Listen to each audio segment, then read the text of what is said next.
Oh, Um, I was going to say the ERP selection process. Then you'd if a business is considering a new ERP system, or be it SAP, Oracle, or any ERP system, there's is to over 1,000. Yep.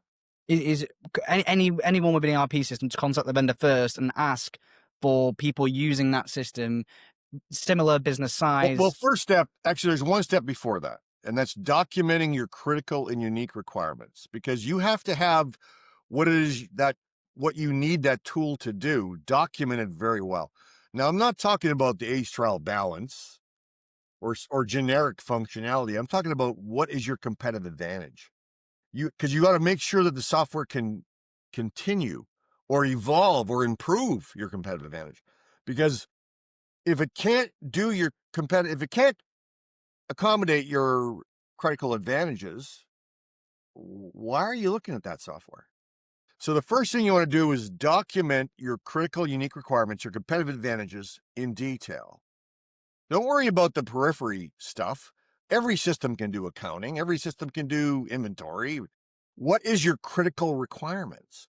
Document those in detail. Now, once you have that documented, give that to the ERP vendors and say, I want to speak to companies that are local that do this. Or solve this problem. Show me people that Already solving this problem. Yeah. And then, and now, I'll tell you what, I've been in thousands of sales demos. I mean, everyone does it. Everyone wants to take the car for a test drive before you buy it, right? of course. Uh, but I mean, sometimes I'll be in a boardroom. There's 20, 30 people, which is also a crazy thing to do. But each one of them will have a stack like this of paper. At least back in the old days, it had a stack of paper. Today, they'll have a tablet. But still, the point is that they have this thing called War and Peace, which is their requirements. Now, they're supposed to score the demo when they're watching it. Okay, every feature. Yep, meets my needs. Nope, didn't, whatever.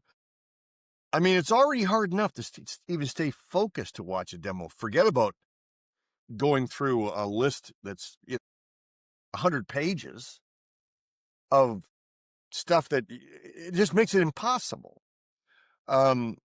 Anyways, speak to companies that are objective. They'll tell you the truth, that are already past the learning curve. Technology, every system has. My goodness. How many times do I hear companies ask me, does your software do AI? And I look at them and I go, all software does AI. It's like, don't worry about that. You're going to be fine. As long as it's a popular ERP, one that's on the market and gets good R&D, you're going to be fine.